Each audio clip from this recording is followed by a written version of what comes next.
So I always start these talks off, and I'm not too sure everyone's background, but I always talk a little bit about my background in this sort of thing.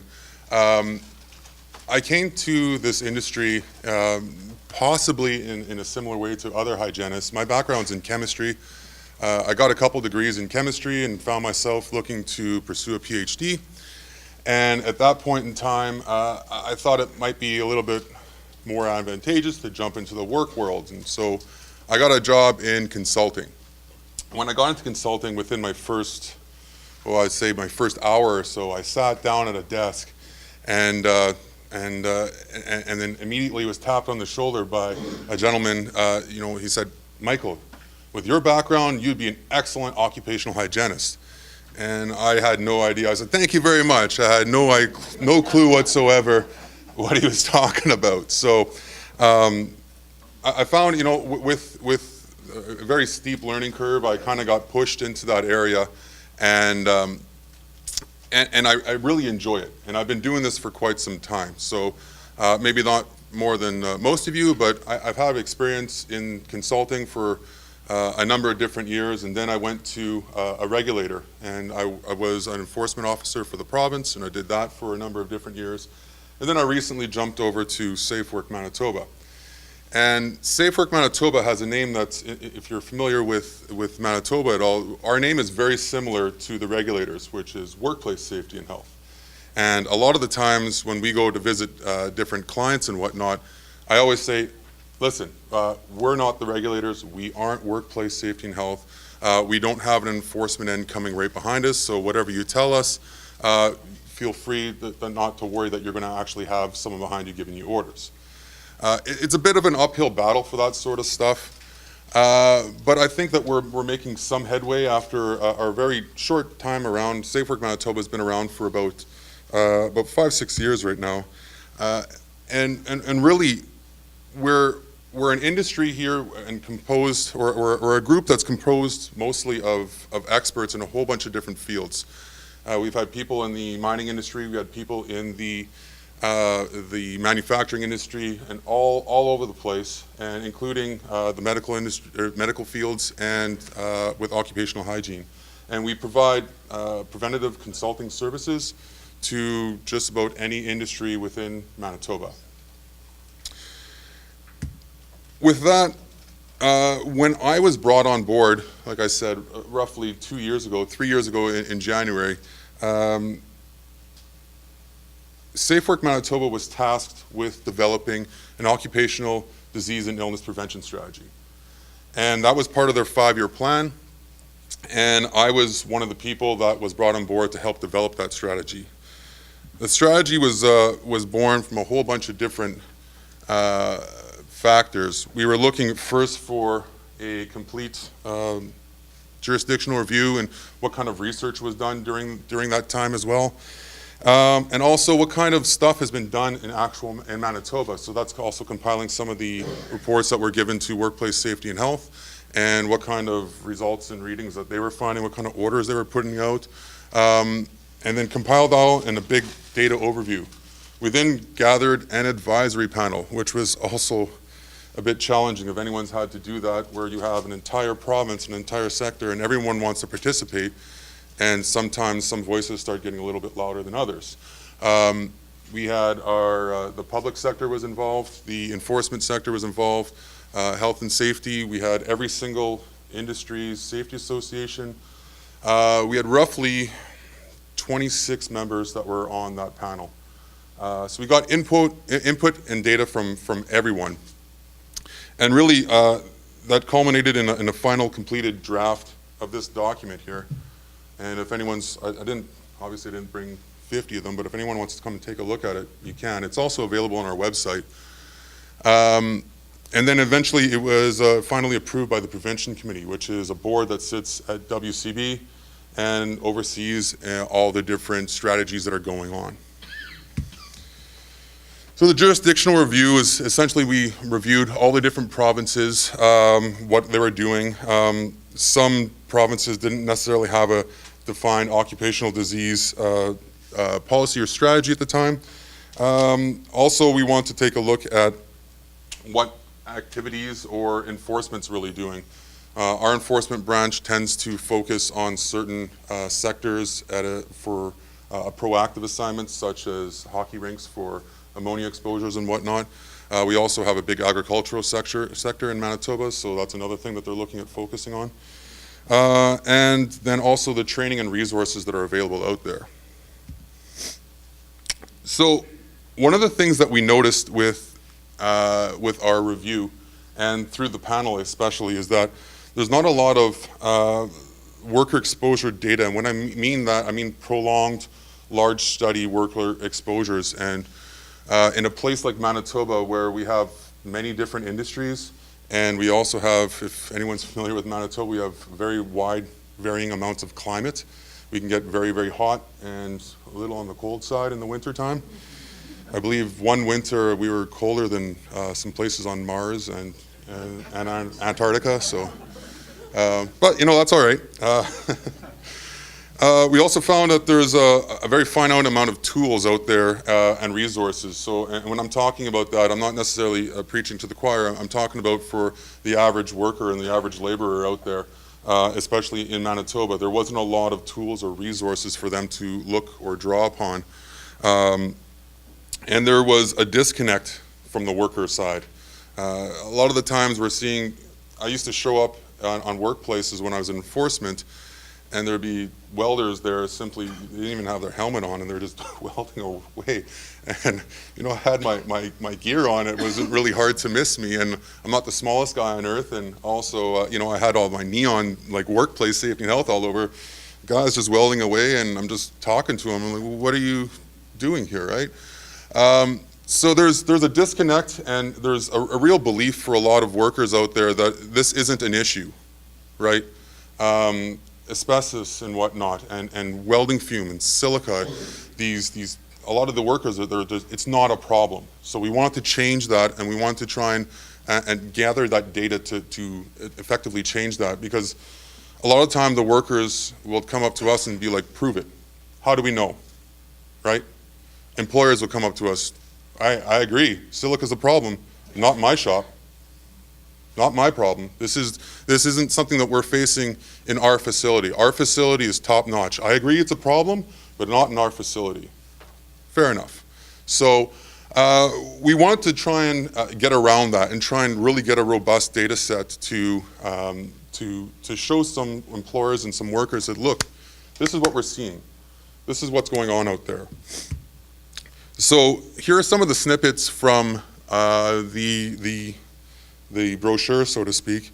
We talk about different types of hazards and illnesses, what's a physical hazard, what's a chemical hazard, you know, a little bit of did you knows, things like that. A lot of people don't even know that these things are a problem. You go into, there's lots of different furniture manufacturers in Manitoba. Vast majority of these guys have no clue that certain types of wood dust are carcinogen.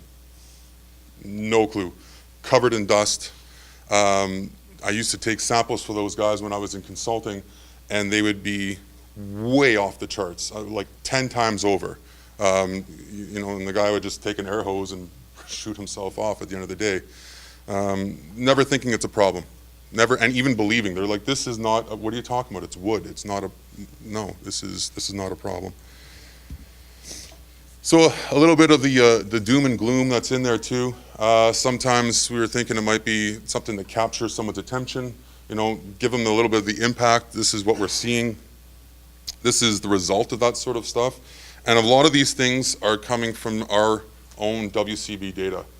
So when we're looking at things like the cancer rates that we found essentially 58 cancer-related fatalities that were seen to be as a result of workplace-induced activities.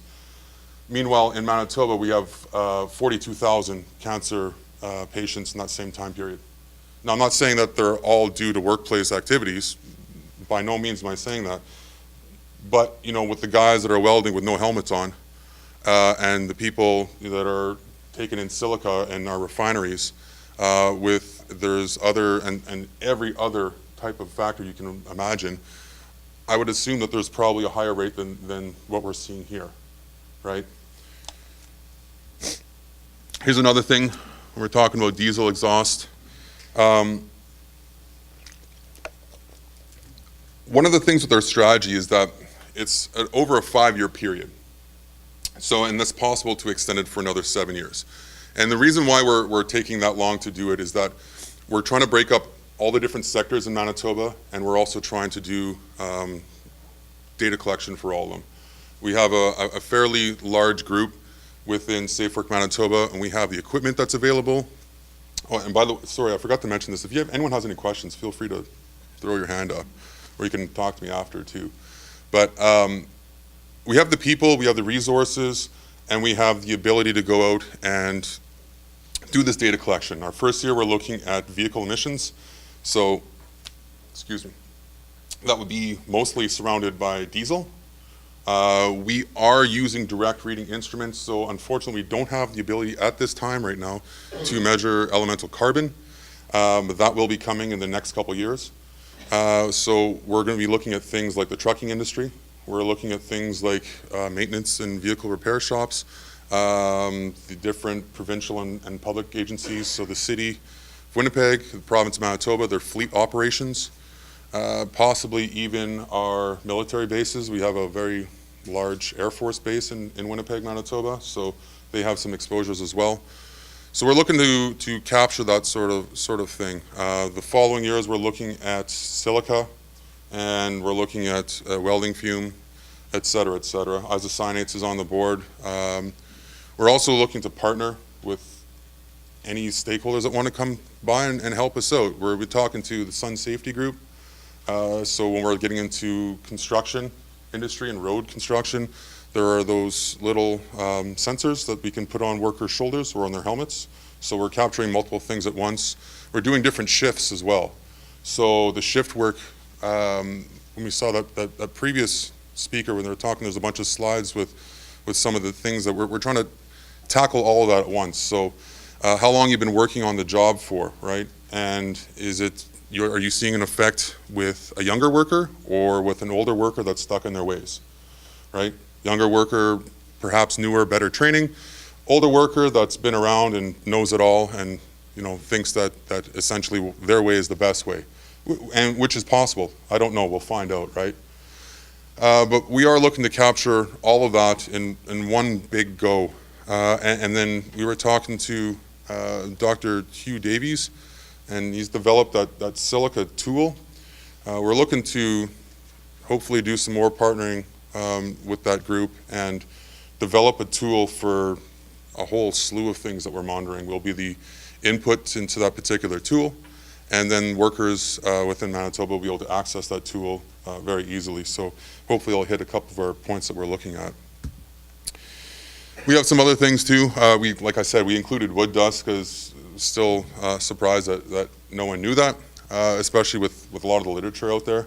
I guess it shouldn't be too much of a surprise. Before I even started this work, I didn't even know myself. So asbestos, we're trying to stay away from asbestos. We feel like it's been done quite a bit, but we're not pulling back completely. The vehicle manufacturing or vehicle association is looking at capturing maybe a study on asbestos brake pads and doing a study on that and seeing if there's what kind of exposures you're getting. So that might be something we're looking at. We have some more snippets from the strategy and what it looks like. And then ultimately, what kind of impact are you seeing, right? So our biggest problem right now is getting companies to participate. I was just explaining a little bit before to a group earlier that I used to be pretty good at selling different jobs when I was in consulting. I was able to sell to, you name the industry, I was pretty good at it. And I find that I don't know why, but now when I'm in this role and all the work is free, there is zero charge to the employer whatsoever, nothing. It's really hard to sell. And I feel like that they think there's a secret going on, or we're going to do something or something fishy or funny. But we are having some success. We're trying to capture roughly 20 different companies, and we're going to be monitoring them on a bi-weekly basis for the period of 1 year. And we're about halfway filled up right now, and we just started within the last couple weeks of talking to companies. So been active with that, and I think it's going very strong. Different sectors they don't want to be the first people to jump in, but once they do, once you get those few first adoptees, everyone else wants to jump in and say, well, what about us, right? So looking forward to this sort of work, and I think that it's really going to be something special in the end. I think it's going to be a very nice and large data set that we can utilize in a whole bunch of different ways. And we're also very mobile and able to pivot, meaning that if there are groups out there that want to add a different sensor or something like that to our workers, when we go out and do that sort of monitoring, we're more than welcome to listen and trying to get out there and collect as much data as we possibly can. Because we really got one shot at this. So to go back to the pool after we've already sampled, we just don't have the capacity for that. So SafeWork Manitoba is essentially open for business. And that's about it.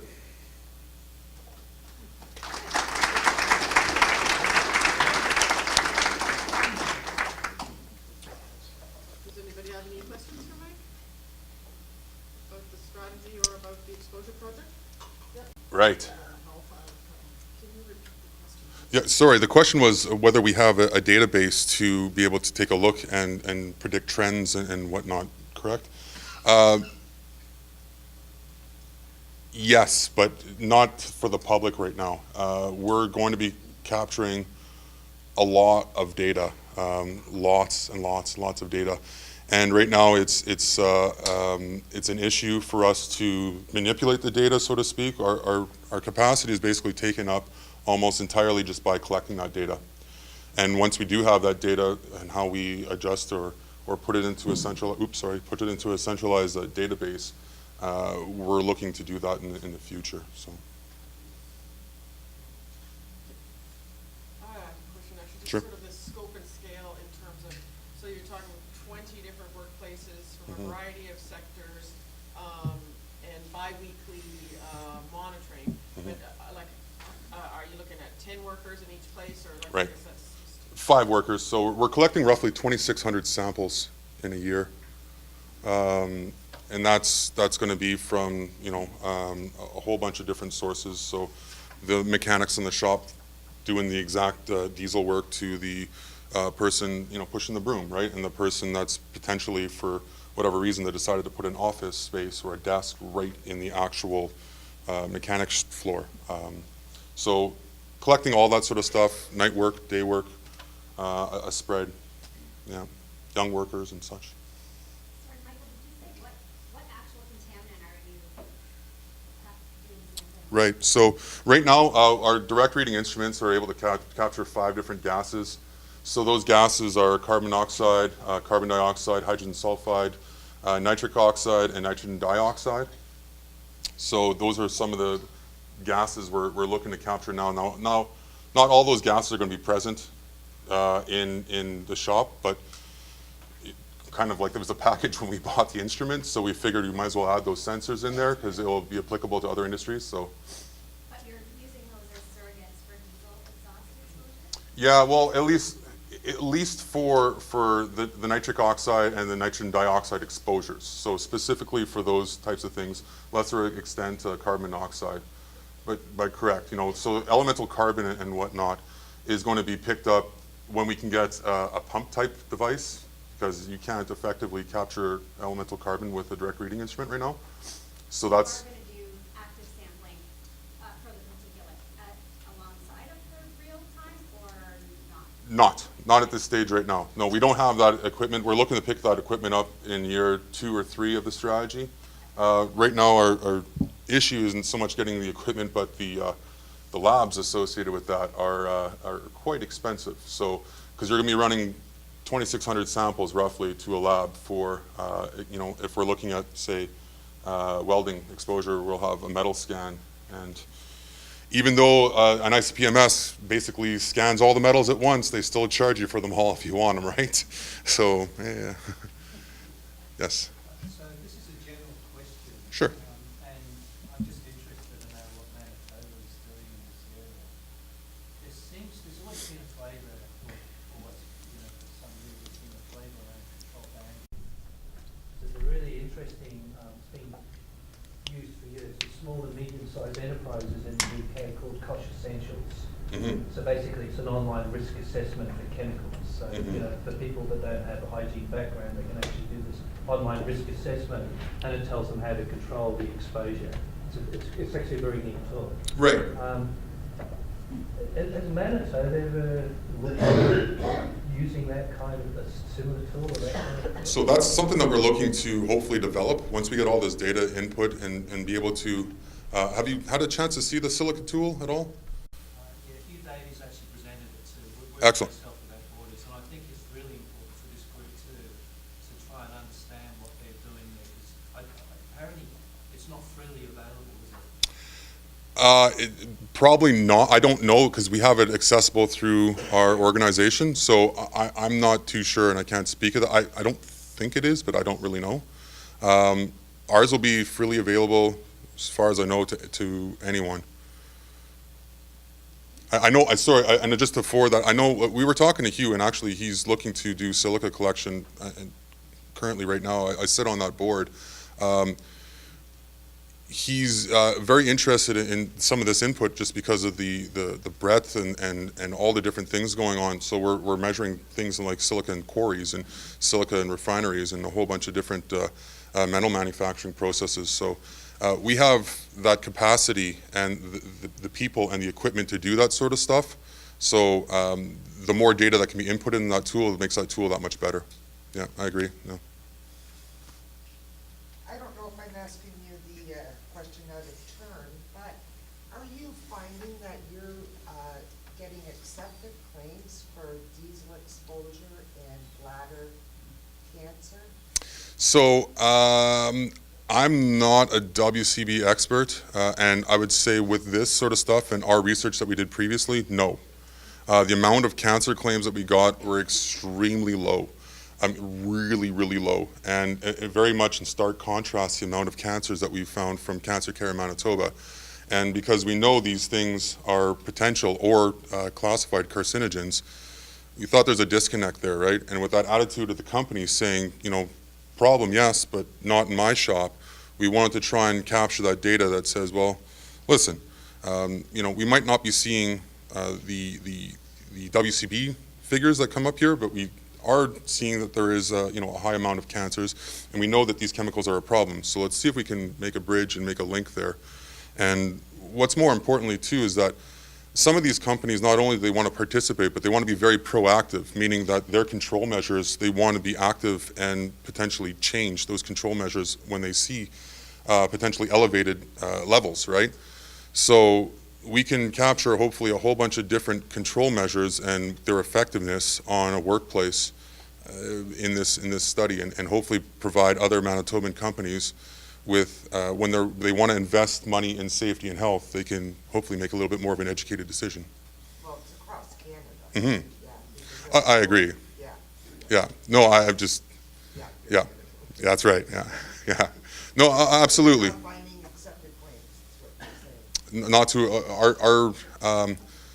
our strategy, if we were going on unlike MSIs and stuff like that, if we were going strictly on things that we found from occupational related illnesses and diseases, would never get off the floor. It's just not picked up. It's not a thing at WCB, and it's not that the claims are being denied either. They're just not being made. So, and like I said, there's this education piece of this that we really want to push post data, where we can say, listen, this is an actual problem, right? We've done a whole slew of different measurements, and this is what we're finding out there. So, yeah. It's interesting. Hmm. Great, thank you very much, Mike. All right.